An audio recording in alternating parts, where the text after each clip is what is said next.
Salam, jumpa lagi bersama saya Pendeta Dr. Christopher Kuh menyampaikan firman Tuhan di kesempatan ini tentang orang sukses menghargai proses dari Tuhan. Firman Tuhan berkata dalam Efesus pasal 2 ayat yang ke-10, karena kita ini buatan Allah, diciptakan dalam Kristus Yesus untuk melakukan pekerjaan baik yang dipersiapkan Allah sebelumnya. Ia mau supaya kita hidup di dalamnya. Kekasih Tuhan di ayat ini mengajar kepada kita tentang bagaimana orang berkualitas itu harus ikut proses Tuhan. Tentu di setiap lini kehidupan, entah itu perusahaan atau kantor atau sekolah, mereka ingin, atau pabrik bahkan, mereka ingin mendapatkan nilai hasil output yang berkualitas agar nilai jualnya sangat tinggi. Begitupun kerajaan surga, saudara. Kerajaan surga itu adalah kerajaan yang sangat kudus, sangat mulia, sangat dahsyat, sangat hebat. Dan Tuhan memanggil setiap orang dari berbagai latar belakang, dari berbagai kelemahan, dari berbagai unsur kehidupan, memanggil orang-orang biasa, bahkan orang lemah, orang-orang tidak berpengaruh, orang-orang hina, orang-orang rendah, dan Tuhan memproses menjadi Allah yang maha dahsyat. Sekarang kita akan lihat, saudara, pengertian tentang buatan. Di situ berkata buatan Allah. Buatan di sini dalam bahasa Yunani disebut sebagai poiama, poiamai poiama artinya bahwa sesuatu yang dibuat atau karya pengerjaan. Dari kata pio artinya suatu produk yang terbuat, contohnya dari kain yang diproduksi, saudara, itu kata buatan. Nah, diciptakan itu dari kata disebut sebagai kata tikso. Kata tikso ini artinya bahwa untuk menciptakan, membentuk, dibuat selalu dari Tuhan. Atau mirip dengan kata tamai, tomai artinya melalui gagasan kepemilikan pabrik. Itu. Jadi sesuatu yang dibuat menurut desain sehingga kita dibuat seperti pencipta. Nah, kenapa, saudara? Karena dalam kitab Kejadian firman Tuhan berkata bahwa blueprint yang Tuhan membuat manusia, rupa dan gambar Allah sudah rusak, sudah hilang.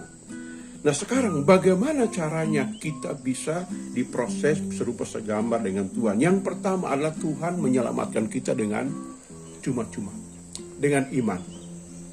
Artinya bahwa kalau kita mendengar firman Tuhan atau mendengar sebuah lagu, bahwa Tuhan memanggil kita. Saya ingat lagu lama, Tuhan yang panggil, Tuhan yang panggil, Tuhan panggil orang berdosa, saya dipanggil Tuhan. Nah, panggilan ini bukan panggilan kematian, saudara, bapak, ibu, adik-adik semua.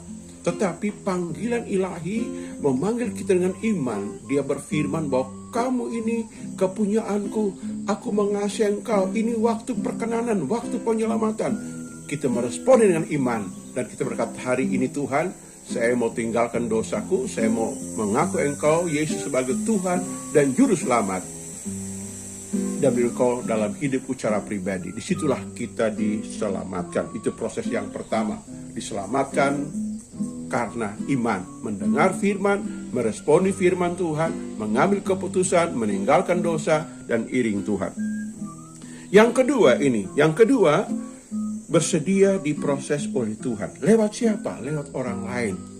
Mungkin dia itu bapak rohani, atau ibu rohani, saudara rohani, kakak rohani, saudara, membimbing kita, mendidik kita, karena firman Tuhan berkata dalam Ibrani pasal 12 ayat 5 dan 6 berkata bahwa orang yang dikasihi pasti dididik,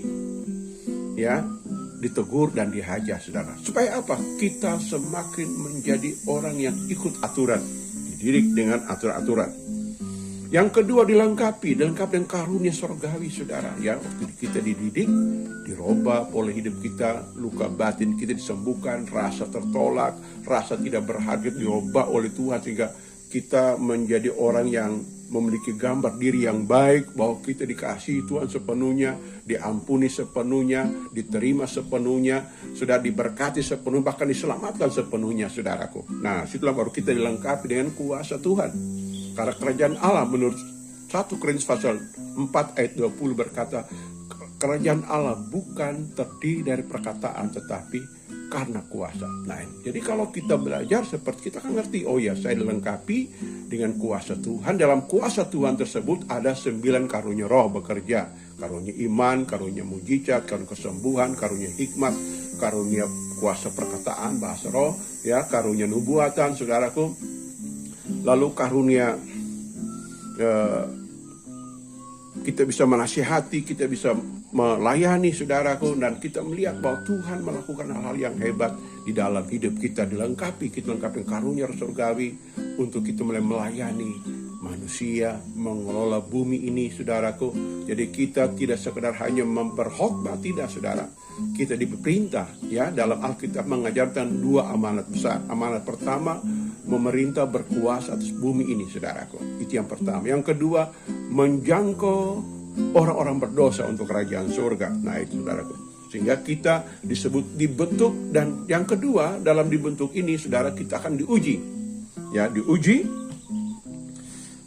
dalam berbagai hal, saudara. Apa kita terus mengasihi Tuhan, pegang firman, tidak, kita sanggup menyelesaikan masalah atau tidak.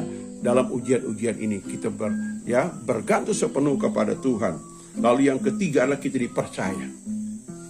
Ya, plus dipercaya. Kenapa? Karena kita akan mengelola harta Tuhan, uangnya Tuhan, ya, berkat Tuhan, pelayanan Tuhan, saudara, semua rahasia ilahi kita yang pegang. Makanya kita mesti dilatih sampai kita menjadi orang yang dipercaya, lalu ditetapkan dan diutus melayani pekerjaan Tuhan. Demikian firman Tuhan untuk kita di hari ini, saudara. Kita renungkan firman Tuhan ini, Tuhan memberkati kita semua. Amin.